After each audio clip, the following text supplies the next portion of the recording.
Bismillahirrahmanirrahim. Assalamu alaikum everyone. My name is Zishan. آج ہم آپ کو گائیڈ کریں گے کہ آپ نے اپنے گھر کی جو ریفریجریٹر لینی ہے وہ کون سی ہونی چاہیے یا کہ اس کا سائز وغیرہ کیا ہونا چاہیے. جب بھی آپ مارکیٹ میں فریج لینے کے لیے جاتے ہیں تو آپ کے پاس مختلف آپشنز ہوتے ہیں اور آپ کنفیوز ہو جاتے ہیں کہ آپ کو کون سی ٹیکنالوجی لینی چاہیے, کون سا ڈیزائن لینا چاہیے اور کیا سائز لینا چاہیے. تو اس حوالے سے اکثر لوگ جو ہے نا وہ کنفیوژن کا شکار ہوتے ہیں. تو آج کی اس ویڈیو میں ہم آپ کو کوشش کریں گے کہ اسٹیپ بائی اسٹیپ گائیڈ کریں کہ آپ کو اپنے گھر کے لیے کون سی ریفریجریٹر لینی چاہیے. تو اس میں سب سے پہلے تو یہ ہے کہ آپ نے جب فریج لینے کا پلان کرنا ہے تو آپ نے یہ دیکھنا ہے کہ آپ نے گھر میں جس جگہ پہ فریج رکھنی ہے وہ کیا کون سی ہے.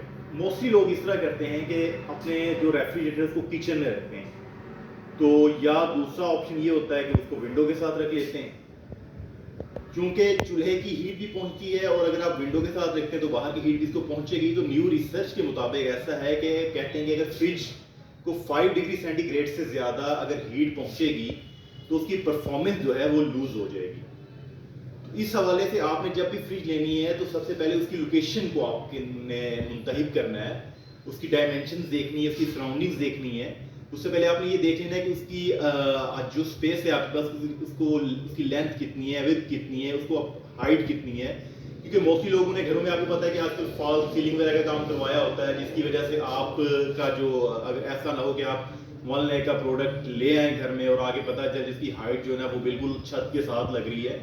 تو اس لیے سب سے پہلے آپ نے میجرمنٹس کرنی ہے کہ آپ نے ریفریجریٹر جہاں لا کر رکھنا ہے اس کی میجرمنٹس جو ہے وہ کیا ہے.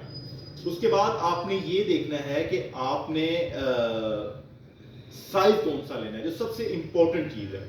تو سائز میں آپ نے یہ دیکھنا ہے, اکثر لوگوں کا یہ کنسیپٹ ہے کہ بھائی آپ جو ہے وہ سائز بڑا لے لیتے ہیں, کہ بھائی ان کا کنسیپٹ یہ ہوتا ہے کہ اگر ہم بڑا سائز لیں گے اس میں اسپیس فری ہوگی تو اس سے اس کی پرفارمنس جو ہے نا بہتر ہے. کہ یہ کنسیپٹ صحیح نہیں ہے. ٹھیک ہے, آپ کی جتنی ضرورت ہے آپ اس حساب سے اپنا پروڈکٹ اپنا جو ریفریجریٹر ہے وہ لیں. اس میں سمپل سا کنسیپٹ یہ ہے کہ اگر آپ کے پاس 2 یا 3 آپ افراد ہیں تو آپ کے لیے 250 سے 350 لیٹر جو کا ریف جو ہے وہ انف ہے, اور اگر آپ 3 سے 4 لوگ ہیں تو آپ کے لیے 350 سے 400 لیٹر والا فریج جو ہے انف ہے, اور اگر آپ 4 یا 5 سے زیادہ لوگ ہیں پھر آپ 450 سے 500 لیٹر والا ریفریجریٹر جو ہے وہ لے لیں.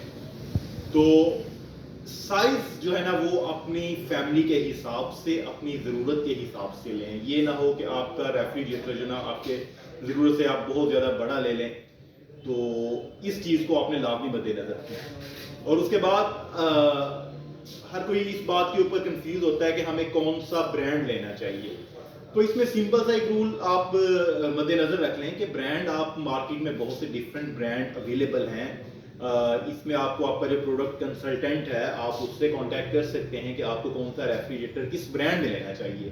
تو اس میں سمپل سا ایک رول یاد رکھیں کہ کوئی بھی ریفریجریٹر جب آپ نے لینا ہے تو آپ نے یہ دیکھنا ہے کہ اس کی آفٹر سیل سروسز کیسی ہیں, کہ وہ جب آپ ریفریجریٹر لے جائیں وہ ہو نہ ہو اس کے بعد کہ آپ کی جو اس کی آفٹر سیل سروسز ہے وہی زیرو ہو. تو آپ نے سب سے پہلے یہ تسلی کر لینی ہے کہ جو بھی پروڈکٹ کو جو بھی برانڈ آپ لے رہے ہیں اس کی آفٹر سیل سروسز کیسی ہیں, اس کی مارکیٹ میں ورتھ کیا ہے, اور اس کے بعد اس کے فیچرز کیا ہیں, اس کے بعد اس کی کیا کہتے ہیں کہ فنیشنگ کیسی ہے. تو ان 2-4 چیزوں کو آپ مد نظر رکھتے ہوئے اپنی مرضی کا اپنی پسند کا برانڈ لے سکتے ہیں. تو مزید رہنمائی کے لیے اگر آپ اپنے پروڈکٹ کنسلٹنٹ سے رابطہ کر سکتے ہیں. شکریہ, والسلام.